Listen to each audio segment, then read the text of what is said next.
ಕೇಳಬೇಡಿ. ನಾವು ಹೇಳಿದ್ರೆ ಕೇಳುವಲ್ಲ ನೋಡಿ, ನಾವು ನಿಮ್ಮ ಅದೆಲ್ಲ ನಮ್ಗೆ ಗೊತ್ತು. ನಿಮ್ಗೇನು ಒತ್ತಡ ಅಂತ ನಾವು ನಿಮ್ಮ ವರ್ತನೆ ನಮ್ಮ ಶತ್ರುಗಳಾಗೆ ಕಾಣುತ್ತೆ ಸರ್. ಇವರು ವೆರಿ ಗುಡ್ ಪರ್ಸನ್. ವರ್ತನೆ ಉಂಟಲ್ಲ ಹಾಗೆ ಕಾಣುತ್ತೆ ಅಲ್ವಾ? ಪಾರ್ಶಿಯಾಲಿಟಿ ಮಾಡಲಿ ಸರ್. ಪಾರ್ಶಿಯಾಲಿಟಿ ಸರ್, ಇಲ್ಲಿ ಕಾನೂನು ವ್ಯವಸ್ಥೆ ಅದು ಮಾಡೋದಿಲ್ಲ. ಎಮ್ಮೆಲ್ಲೆ ನಮಗೊಂದು ಪ್ರಶ್ನೆ ಡೌಟ್ಸ್ ಇದೆ. ಬೆಳ್ತಂಗಡಿಯಲ್ಲಿ ಡೌಟ್ಸ್ ಇದೆ ಸರ್. ತಹಶೀಲ್ದಾರ್ ಕರೆಕ್ಟ್ ಅಲ್ಲ, ಇದು ಸುಪ್ರೀಂ ಇಲೆಕ್ಷನ್ ಡಿಕ್ಲೇರ್ ಅದು 2 ಗಂಟೆ ರಾತ್ರಿ ಸುಪ್ರೀಮೇನ ಪೆಂಟನ್ ಅದು ಎಲ್ಲಾದರೂ ಇದೆಯಾ?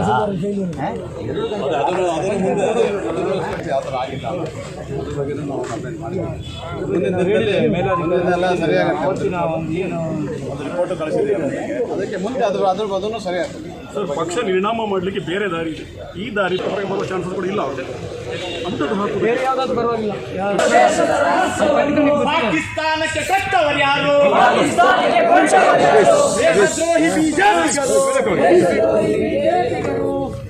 ಇಲ್ಲಪ್ಪ, ನಮ್ಮ ಕಾರ್ಯಕರ್ತರು ತಪ್ಪು ಮಾಡಿದ್ದಾರೆ. ಇನ್ನೂ ಒಂದು ಮಾಡಿಯಪ್ಪ, ಬಿಜೆಪಿಗಾರಿ ಒಳ್ಳೆಯವರಂತ ಕೂಗಿ ಅವ್ರನ್ನ ಒಳ್ಳೆ ಅಂತ ಹೇಳುವ. ಹಾಗಾದ್ರೆ ಏನಾದ್ರು ಆಗ್ತಾ ನೋಡುವ ಅಲ್ವಾ?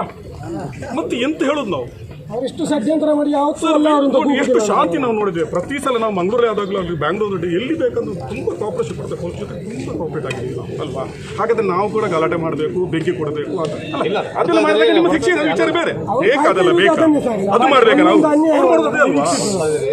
ಇನ್ನು ಸ್ವಲ್ಪ ದಿನ ಅಂತ ಸಮಾಜಕ್ಕೆ ಎಲ್ಲ ರೀತಿಯಲ್ಲಿ ನಾವು ಏನು ಮಾಡಬೇಕು, ಯಾವ ಸಾಮಾಜಿಕ ಕೆಲಸ ಮಾಡಬೇಕು, ಏನು ಸೋಷಿಯಲ್ ವರ್ಕ್ ಸೇವೆ ಮಾಡಬೇಕು.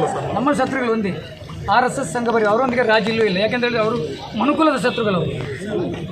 ಅದನ್ನು ನಾವು ಯಾವತ್ತೂ ಬಿಡಲಿಕ್ಕೆ ತಯಾರಿಲ್ಲ. ಹಾಗಂತೇಳಿ ನಮ್ಮ ದೇಶದ ವಿರೋಧಿಗಳು, ದೇಶದ ಶತ್ರುಗಳನ್ನ ನಾವು ಯಾವತ್ತೂ ಅವರ ಪರ ಎಲ್ರಿಗೂ ಹೇಳುವಂಥದ್ದು ಇದೆ, ಕಾಲಾವಕಾಶ ಕೊಡಿ ಅಂತ. ನಮಗೆ ಇಲ್ಲಿ ನಮ್ಮ ಪ್ರಶ್ನೆಯನ್ನು ಅರ್ಥ ಮಾಡ್ಕೊಳ್ಳೋದಿಲ್ಲ ಯಾರು ಕೂಡ. ತಮ್ಮಂಥ ಇದು ಅಧಿಕಾರಿಗಳು ಅರ್ಥ ಮಾಡ್ಕೊಂಡು ಯಾಕೆ 1 ವರ್ಷಕ್ಕೆ ನೀವು ತರಾತುರಿಯಲ್ಲಿ ತಗೊಂಡಿದ್ದೀರಿ? ಯಾಕೆ ಅವರನ್ನು ನೀವು ಒಂದು ನೈಜ ಆರೋಪಿಗಳನ್ನ ಬಂಧಿಸದೆ ನಿರಪರಾಧಿಗಳನ್ನ ಬಂಧಿಸಿದ್ದೀರಿ ನೀವು? ಇದು ಯಾಕೆ ಅವರನ್ನು ಕೂಡ ನಂತರ ನೋಡ್ಬೋದಿತ್ತಲ್ಲ? ನಿಮ್ಮ ಇದು ಡಾಕ್ಯುಮೆಂಟ್ಸ್ ನಿಮಗೆ ಅದು ಪ್ರೂಫ್ ಇಲ್ಲ, ಮೂಲ ವಿಡಿಯೋ ಇಲ್ಲ, ಮತ್ತೆ ನೋಡ್ಬೋದಿತ್ತಲ್ಲ? ಅಲ್ಲ ಸರ್, ನಾವು ಈಗ ನಮ್ಮ ಕೇಸ್ನ ಬೇಸಲ್ಲಿ ಈಗ ಅವರ ಕೇಸ್ನ ಬೇಸಲ್ಲಿ ನಮ್ಮ ಹುಡುಗರನ್ನು ನೀವು ಅರೆಸ್ಟ್ ಮಾಡಿದ್ದೀರಿ, ನೀವು ಜುಡಿಷಿಯಲ್ ಕಸ್ಟಡಿ ಕಳಿಸಿದ್ರಿ. ನಾವು ಕೊಟ್ಟ ಕೇಸಲ್ಲಿ ಅದೇ ರೀತಿ ಕಳಿಸ್ಬೋಯ್ತಲ್ಲ? ಮತ್ತೆ ನೀವು ಡಾಕ್ಯುಮೆಂಟ್ ನಿಮಗೆ ಬೇಕಾದ ಪ್ರೂಫ್ ಇಲ್ಲ, ನಿಮಗೆ ಏನು ಮೂಲ ವಿಡಿಯೋ ಇಲ್ಲ, ಮತ್ತೆ ಹುಡುಕೋಯ್ತಲ್ಲ ನೀವು?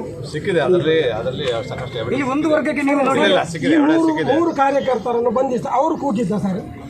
ಅವರು ಕೂಗಿದ ಎವಿಡೆನ್ಸ್ ನಿಮಗೆ ಸಿಕ್ಕಿದ? ಅಧಿಕಾರಿಗಳಿಗೆ ಸಿಕ್ಕಿಲ್ಲ. ಅವರು ಕೂಗಿದ್ದು ಇಲ್ಲ ಸರ್, ಅವರು ನಮ್ಮ ಖಂಡಿತವಾಗಿ ಎವಿಡೆನ್ಸ್ ಸಿಕ್ಕಿದೆ ಅಲ್ಲಿ. ನಾವು ಸುಮ್ಮನೆ ಮಾಡಿಕೊಂಡು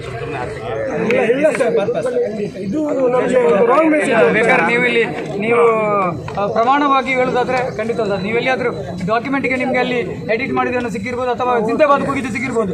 ಜಿಂದಾಬಾದ್ ಯಾವುದಕ್ಕೆ ಇರುವಂಥದ್ದು ಪ್ರಶ್ನೆ ಅಲ್ಲಿ ಏನೋ ಸ್ವಲ್ಪ ಇಲ್ಲ ಸರ್, ಆಗಲಿಲ್ಲ. ಅದರಲ್ಲಿ ಖಂಡಿತವಾಗಿಯೂ 3 ಮಂದಿ ನಿರಪರಾಧಿಗಳು, ಅವರು ಅಮಾಯಕರೇ. ಅದೆಲ್ಲಿ ಕೂಡ ನೀವು ಬೇಕಾದ್ರೆ ನೀವು ಇದು ಕೋರ್ಟಲ್ಲಿ ಪ್ರೂಫ್ ಮಾಡೋದು ಇದೆಲ್ಲ ನೀವು. ಮತ್ತೆ ನೀವು ಎಲ್ಲಿಯಾದರೂ ನೀವು ಯಾವ ಇದರಲ್ಲಿ ದೇವಸ್ಥಾನದಲ್ಲೇ, ಮಸೀದಿಯಲ್ಲ, ಚರ್ಚೆಲ್ಲ ನೀವು ಪಟ್ಟಾಂಗ ಮಾಡ್ಲಿಕ್ಕೆ ಹೇಳ್ತೀರಾ? ನಾವು ಹೇಳ್ತೀವಿ ಅದು ಖಂಡಿತವಾಗಿ ಇಲ್ಲ. ನೋಡುವ ಯಾರು ನಮ್ಮ ಅಲ್ಲಿ ಪುರಾವಿಲ್ಲ ಸರ್, ಅಲ್ಲಿ ಪುರಾವಿಲ್ಲ. ಅಲ್ಲಿ ಒತ್ತಡಕ್ಕೆ ಅರೆಸ್ಟ್ ಮಾಡಿದ್ರೆ ಅದು ಒಪ್ಕೊಳ್ಳೇಬೇಕು. ನೀವು ಈಗ ಮಾಡ್ತಾ ಇರೋದು ನೀವು ಮತ್ತೊಂದು ಒತ್ತಡ. ಅಲ್ಲೇ ವಾತಾವರಣ ಹೇಗಿತ್ತು, ನಮ್ಮ ಫ್ಲಾಗ್ ಅನ್ನು ಕೂಡ ನಮ್ಮ ಲೀಡರ್ಸ್ ಠಾಣಾಧಿಕಾರಿ ಅವರು ಹೇಳಿದಾಗ ಅದನ್ನು ಹಿಂದೆ ಕಳಿಸಿದ್ದೇವೆ ನಾವು. ಅವರು ಒಂದೇ